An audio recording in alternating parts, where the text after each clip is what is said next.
라니맘닷컴의 후원으로 제작되는 9월 24일 금요일 오늘 통큐 뉴스는 새벽 뉴스로 준비했습니다. 장 시작하기 지금 1시간 30분 전인데요. 선물시장이 폭락하고 있습니다. 이유는 오늘 또 그동안 잠잠하고 조정될 것 같았던 중국의 헝다가 다시금 오늘 미국 주식시장의 발목을 잡는 분위기입니다. 한 주 주식시장이 월요일을 폭락에 빠뜨리던 헝다가 한 주 주식시장의 마지막 금요일을 다시금 발목을 잡는 이 모습 어떻게 이해해야 될까요? 자, 뉴스 좀 들여다보겠습니다.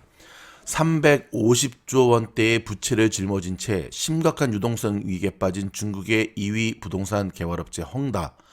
자, 23일로 예정된 달러 채권 이자 지급을 제대로 하지 못한 것으로 전해졌습니다. 24일 로이터 통신에 따르면 헝다가 발행한 달러 채권을 보유한 한 미국 투자자는 전날까지 헝다로부터 이자를 받지 못했다고 밝혔습니다.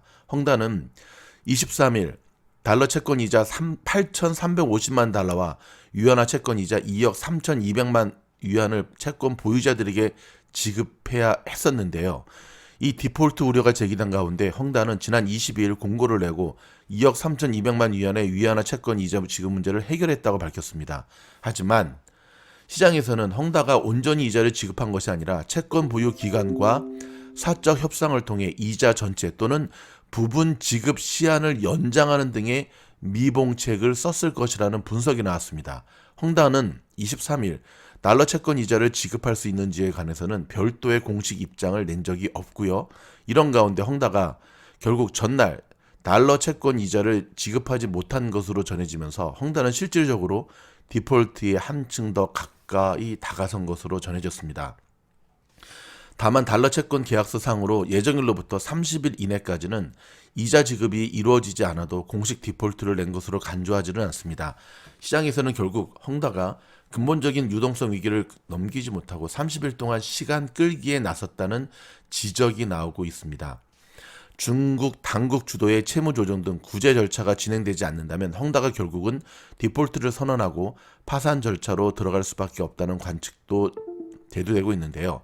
로이터 통신은 사정이 밝은 소식통들에 따르면 일부 헝다 채권 보유자들은 목요일 지급되었어야 할 이자를 받을 수 있다는 희망을 포기한 상태라고 전했습니다. 헝다의 2대 주주인 Chinese Estate Holdings가 23일 1조 원대 투자 손실을 감수하고 보유 중인 헝다 주식 전량을 매각할 계획이라고 밝히면서 탈출 대열에 동참하기도 했고요. 중국 당국은 헝다 사태와 관련한 구체적인 입장을 아직 밝히고 있지 않습니다. 다만 시장 일각에서는 당국이 사회 경제적 파장을 통제하기 위해 헝다의 핵심인 부동산 사업 부분을 떼어 국유 기업으로 만드는 방안을 검토 중이라는 관측도 제기가 되었습니다. 골드만삭스의 아시아 신흥시장 채권 부문장인 오너 위안은 로이터 통신에 그들, 즉 중국 당국은 당장 디폴트가 나는 것을 원치 않다며 30일의 유예기간이 있는 만큼 향후 30일 안에 거래가 되도록 시도할 수 있을 것이라고 전망했고요. 로이터 통신은 헝다의 붕괴는 중국 가계의 자산의 40%를 차지하는 부동산 시장을 망가뜨릴 수 있다며 정책 결정자들은 어떻게 하면 사회적 혼란이 초래되지 않는 가운데 부동산 산업을 대상으로 한 금융 규율을 부과할 수 있는지 방법을 찾는 난제에 맞닥뜨렸다고 지적을 했습니다. 중국 당국이 헝다 사태가 경제 사회적 충격으로 확대되는 것을 극도로 경계하면서도 일단은 사태를 관망하는 듯한 모습을 보이는 조짐도 계속 포착되고 있습니다. 헝다가 거짓말을 한 것인가요? 자신 있다 그러더니 그 근거가 어디 갔는지. 자, 30일 동안 이렇게 시간 끌기로 나올 것 같은데요. 어찌됐든 이 중국의 이 헝다 사태가 미국 주식시장과는 완전 연결고리를 끊는 계기가 되었으면 좋겠습니다. 자, 오늘 일단은 선물시장이 많이 빠짐으로 굉장히 낮게 시작할 것 같은데요. 괜찮습니다. 오늘 상승으로 반전해서 마무리가 되면 오히려 더 좋은 결과를 낼 수 있다는 사실을 기억하시기 바랍니다. 중국 시진핑 정부의 이 알리바바 때리기는 계속 이어지고 있습니다. 중국 정부의 입김 때문일까요? 알리바바가 미디어 회사 지분 매각을 추진 중이라는 뉴스가 흘러나왔네요. 자, IMF가 호주의 집값 과열 완화를 위해서 대출을 규제해야 된다라고 권고하고 나섰습니다. 지금 호주도 불안불안하네요. 그렇죠? 미국 유권자의 10명 중 8명이 빅테크의 영향력을 억제해야 된다라는 목소리를 냈습니다. 전반적으로 이 공감대는 미국 전체 국민들에게 공감대를 얻고 있는 모양새죠. 왜냐하면 뭐 아마존 때문에 지역 상권이 다 무너지고, 그렇죠? 애플, 뭐 구글, 페이스북, 저 빅테크 기업들이 알아서 좀 기어야 됐는데, 알아서 좀 오블리스 노블리제 상생의 모습을 보여줬어야 되는데, 돈에 대한 욕심은 끝없는 것 같습니다. 그렇죠? 이 모든 포식자 공룡이 다 되다 보니까 앞뒤 안 가리고 헤매다가 지금 제대로 한 방 먹는 분위기인데, 이건 미국 현지에서 빅테크 저 기업들에 대한 불신은 생각보다 굉장히 큽니다. 이 부분들이 아마 주식시장에서도 그대로 적용될 것으로 보여집니다. 일단 빵 주식들의 향후 움직임을 우리가 좀 더 주목해봐야겠습니다. 전기차의 유류세 수입을 급감한 노르웨이와 영국이 이 세금에 대한 고민이 빠졌습니다. 이걸 어떻게 해야 되나. 그래서 또 일부에서는 전기차에도 전기차에 부과되는 별도의 세금을 만들어야 된다라고 하는 목소리를 높이고 있는데, 설득력이 상당히 있고요. 공감대도 형성되고 있다는 것, 우리가 또 주목해 봐야겠습니다. 스웨덴의 볼보 자동차가 오는 2030년까지 자동차의 내장재 등의 가죽 시트를 전면 사용 중단할 것을 밝혔습니다. 자, 이유는 뭘까요? 그쵸? 더 이상 동물을 죽이지 않겠다는 거죠. 바이든 대통령이 통화감독청 수장에 가상화폐 대형 은행 비판론자를 지명했습니다. 점점 가상화폐 죽이기에 나서고 있다라고 하는 전망입니다. 금리 인상에 합류했습니다. 노르웨이 중앙은행이 12월에 금리를 더 올릴 수도 있다라고 발표를 했습니다. 자, 이런 세계 각국의 나라들이 금리 인상을 서두르는 이유는 지금 너무나 돈이 많이 풀렸기 때문에 그런데요. 그럼에도 불구하고 아직까지 돈 푸는 이 정책은 끊이지 않고 있습니다. 자, 이런 부분들이 미국의 연준에도 많은 영향을 미치겠죠. 좀 더 지켜보겠습니다. 잠시 전하는 말씀 듣고 돌아와서 뉴스 이어집니다. 지금 보고 계신 화면은 지금도 계속해서 미주놀 멤버십 영상에 가입하신 분들의 명단입니다. 다시 한번 감사드립니다. 미주놀 멤버십에 가입하시면 다음과 같은 혜택을 누리십니다. 첫째, 미국 현지 전문가들로 구성된 미주놀 스태프들이 매일매일 시장을 정밀하게 분석해 드리면서 안개숲 같은 시장에서도 투자의 길을 잃지 않도록 방향을 잡아드립니다. 둘째, 100% 수익률을 기록하고 있는 미주놀의 추천 종목이 계속 이어집니다. 셋째, 절대 지지 않는 미주놀만의 필살기법 영상이 시리즈로 이어지고 있습니다. 늘 뻔한 이야기가 아니라 실전에서 피가 되고 살이 되는 실전 투자법입니다. 넷째, 심폐소생 영상 및 미주놀의 라방에 우선 초대받으십니다. 10월 라사모방에 우선 초대되는 기회를 부여받으시고 단톡방으로 초대받으셔서 매일매일 여러분의 멘탈 관리와 주식 관련 자료를 받으실 수가 있습니다. 이외에도 오픈 영상에서는 미처 다루지 못한 고퀄리티의 영상으로 많은 분들이 만족하고 계십니다. 미주놀 가족들의 선택에 후회가 없도록 최선을 다하도록 하겠습니다. 나눔 있는 선한 부자로 미국 주식시장에서 성공하기를 원하십니까? 그렇다면 미주놀의 멤버십에 당신이 가입하셔야 되는 이유입니다. 고맙습니다. 미국과 프랑스의 관계가 심상치가 않습니다. 자, 변함없을 것처럼 보였던 기존의 친밀한 관계는 더 이상 불가능해 보이는 모양새인데요. 이유는 미국이 영국, 호주와 손을 잡고 프랑스의 뒤통수를 세게 쳤기 때문에 그렇습니다. 격분한 프랑스는 역사상 처음으로 주미 대사를 본국으로 불러들이며 강한 어조로 미국을 맹비난했고요. 미국은 앞으로 더 신경 쓰겠다는 두리뭉실한 메시지만 보냈을 뿐 별다른 말이 없는데, 미국의 현지 언론들은 오히려 프랑스의 현실 탓을 하고 있습니다. 힘 빠진 나라이면서 여전히 강대국 행세를 하려 했다는 지적인데요. 프랑스가 화났다는 사실에 대해 자세히 다루고 있지만 미국의 배신을 비판하는 목소리는 별로 들리지 않고 있습니다. 오히려 감정을 내려놓고 이성적으로 판단할 때 옳은 결정이라고 주장하고 있고요. 자, 왜 미국은 프랑스를 경로하게 한 결정을 내렸을까요? 9월 15일, 며칠 전이죠. 자, 갈등이 시작이 되었습니다. 바이든 대통령과 보리스 존슨 영국 총리, 스콧 모리슨 호주 총리가 15일 공동 화상 기자회견을 열고 새로운 3자 안보 동맹, 일명 오커스를 발족한다고 발표했습니다.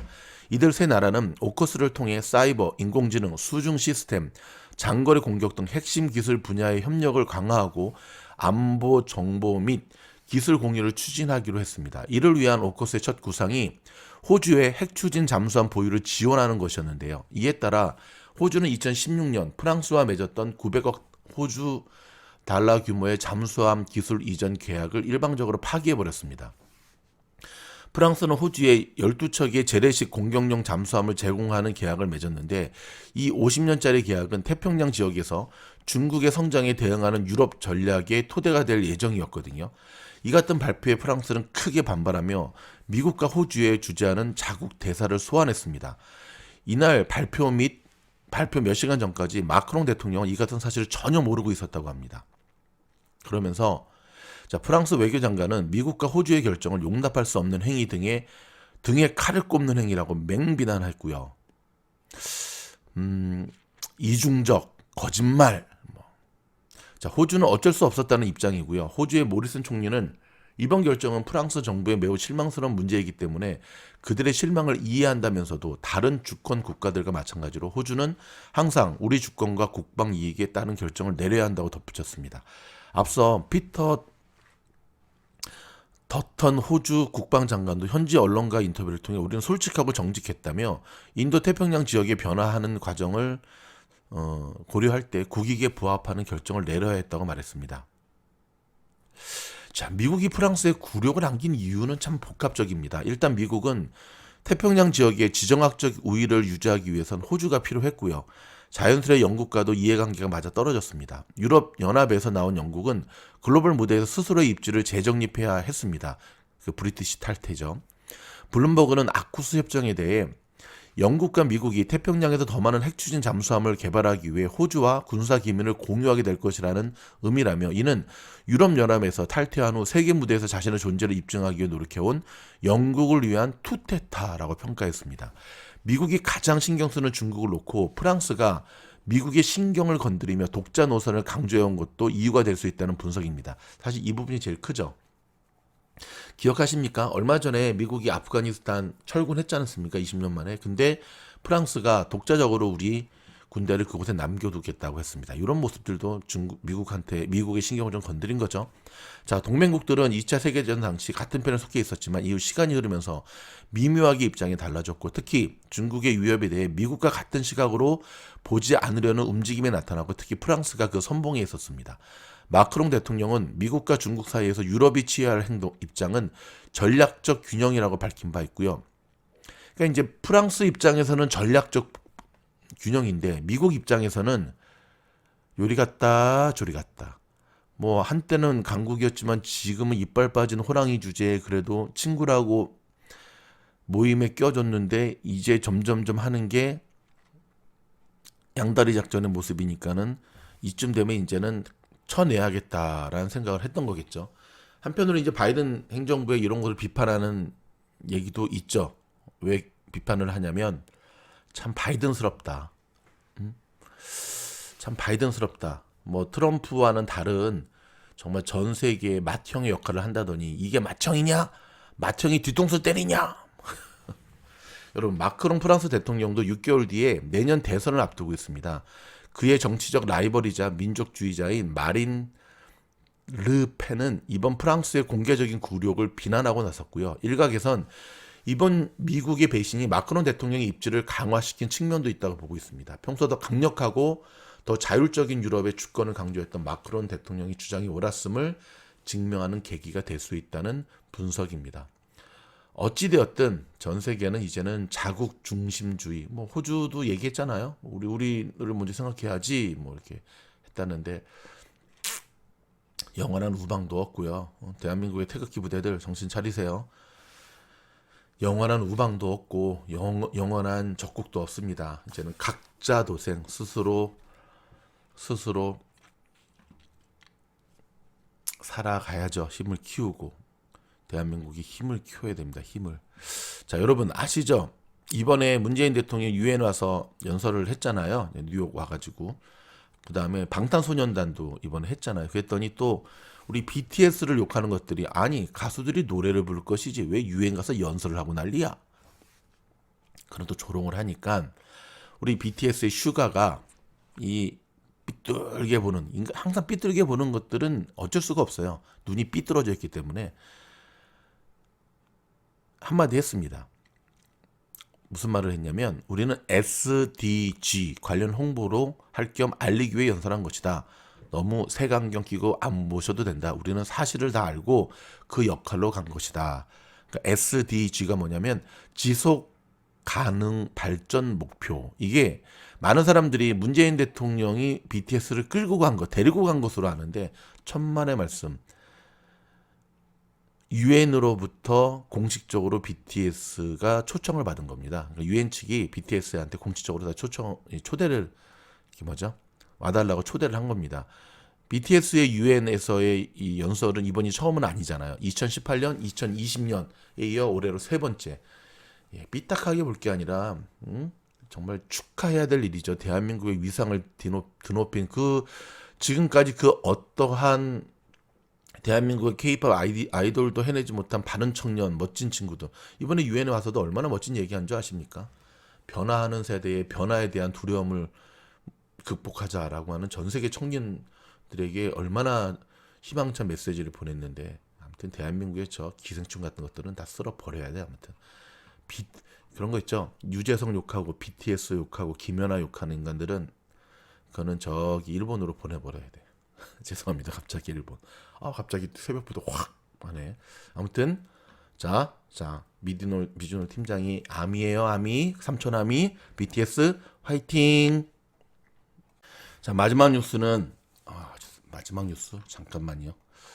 건강 뉴스로 좀 준비를 했는데요. 자, 건강 뉴스 전해드리기 전에 지금 기후 변화로 이쪽 캘리포니아에 남가주 모기가 지금 번성하고 있습니다. 특별히 웨스트 나일 아시죠? 이 모기 물리면 큰일 나거든요. 집에 모기 있나 없나 잘 보시고 조심하시기 바랍니다. 자, 마지막 뉴스는 건강 뉴스로 전해드리겠습니다.